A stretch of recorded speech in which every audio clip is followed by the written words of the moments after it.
du Père, du Fils et du Saint-Esprit, un seul Dieu. Amen. Aujourd'hui, le Christ, dans l'évangile d'aujourd'hui, envoie les 70 disciples. Il dit, voici, je vous envoie comme des agneaux au milieu de loups. Comme des agneaux au milieu de loups.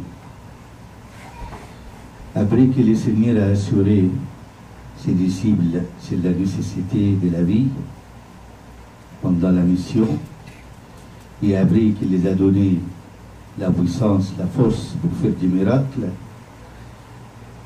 il a parlé avec eux de ce qui va arriver à eux. Et à ceux qui viendront après eux aussi, jusqu'à nos jours maintenant. Il leur a préparé dès le début pour la lutte contre Satan. Et avec la parole de Christ, avec les disciples aujourd'hui, c'est pour beaucoup de raisons. La première raison, que les disciples se rendent compte de la force de ces connaissances préalables. Il dit, ça va arriver à vous. C'est le Christ, ce Dieu incarné, il connaît tout le futur. Et pour ça, c'est la première chose qui prophétaient les disciples, que le Christ a la force des connaissances préalables. Deuxième chose, qu'il leur a donné une force de ne pas exécuter sur ces choses lorsqu'elles surviennent sur eux, comme si inattendu ou pas ce qu'ils pensent. C'est-à-dire, ça ne sera pas de surprise. Vous aurez du mal. Vous serez parmi des loups dans tous les pays que vous allez prêcher la parole de Dieu. Troisième chose, il les a préparés pour qu'ils ne soient pas troublés quand ils attendent parler de la tribulation et quand ils seront face à la persécution et à la croix. Parce que les disciples étaient troublés quand le Christ il a dit, je vais partir vers mon Père. Et alors le Christ, quand il a dit ça,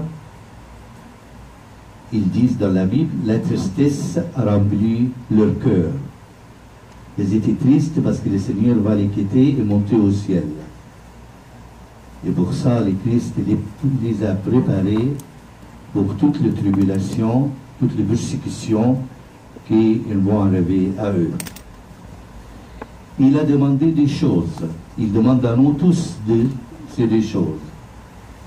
Il a demandé la prudence des serpents et la simplicité des colombes.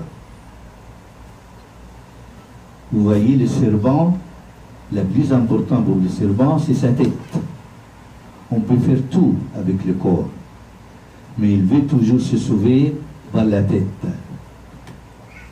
Et nous, dans la méditation, dans les symboles, la tête chez nous, c'est la foi. Même ils peuvent faire tout mal à notre corps, s'ils peuvent nous persécuter, le plus important de garder notre tête, garder notre foi.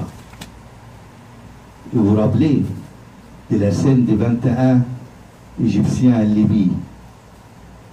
On l'a persécuté plusieurs semaines, et après ils étaient là,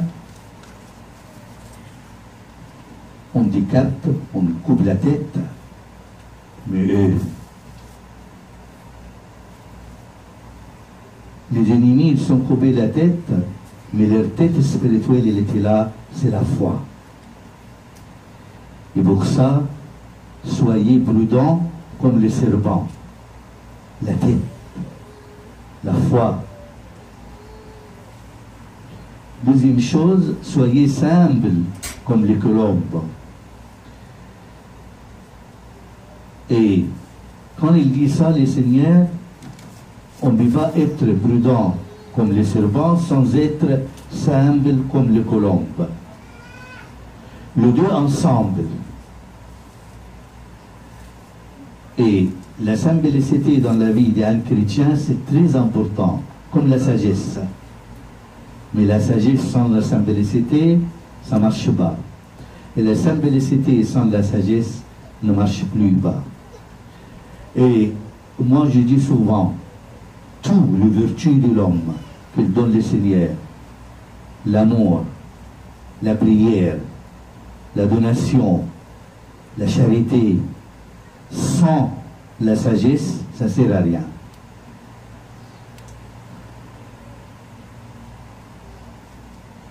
Et le Christ aujourd'hui nous demande d'être prudents comme le serpent pour que nous n'avions pas les mal dans le plus vital dans notre vie. Et nous devions être simples comme les colombes pour que nous n'avions pas la revanche des ennemis. Les chrétiens ne connaissent pas la revanche. Les chrétiens connaissent que l'amour, la charité, la paix, le calme. Alors la prudence avec la simplicité, les deux marchent ensemble dans la vie d'un chrétien. Je souhaite que je ne pense pas que ça sera impossible quand le Seigneur il connaît tout. Il connaît tous les moyens de l'homme et la nature de toutes choses, des êtres humains. Il connaît que la violence des autres n'est pas déactivée par la violence. Ça ne marche pas dans le christianisme. La violence, on fait face à la violence par la paix, par le calme, par la charité, par l'amour. Vous voyez l'histoire d'un moine, je l'ai dit déjà, mais j'aime bien cette histoire, qu'on a mis une femme possédée par le diable. Et cette femme crie. Et lui, il prie. C'est la tête de cette femme. Mais le diable, il est là toujours.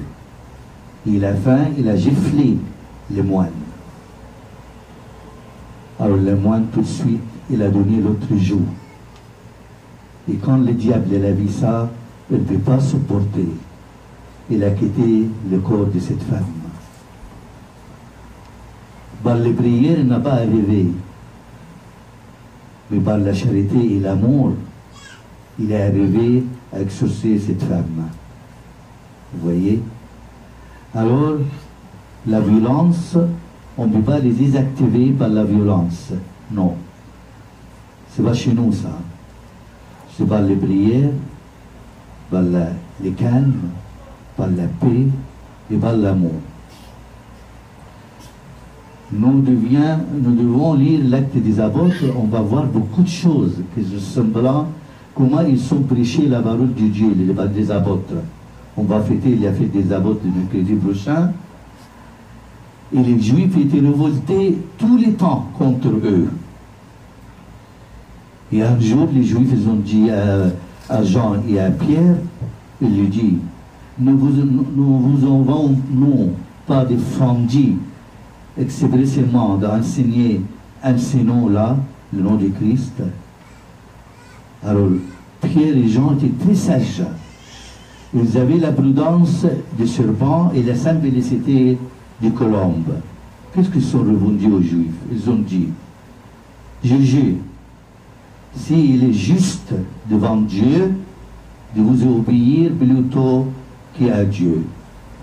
Et bien sûr, les Juifs étaient très croyants.